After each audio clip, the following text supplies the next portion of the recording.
Hey guys, I hope you are doing well. This is Epson Workforce 2950. I want to show you how to replace the ink. To replace the ink, what you need to do, you need to use the side arrow to go to printer settings. Go to printer settings, select OK. Now scroll down, okay, to maintenance, select OK. Now scroll down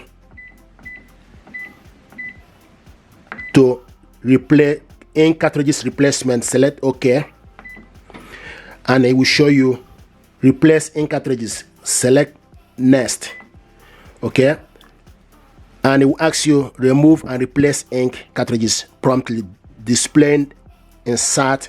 The new cartridges may cause printer to perform additional maintenance. Click start. So you open up the printer, okay, and this printer now will be, you move away from the corner for you to replace it. Okay, so you can see, open the printer cover and replace the ink accordingly. And once you're done, you select complete. So this is how to replace the ink. Then you go and remove each particular ink as you wish. Okay, and once you remove the ink, you will not, it will show you all the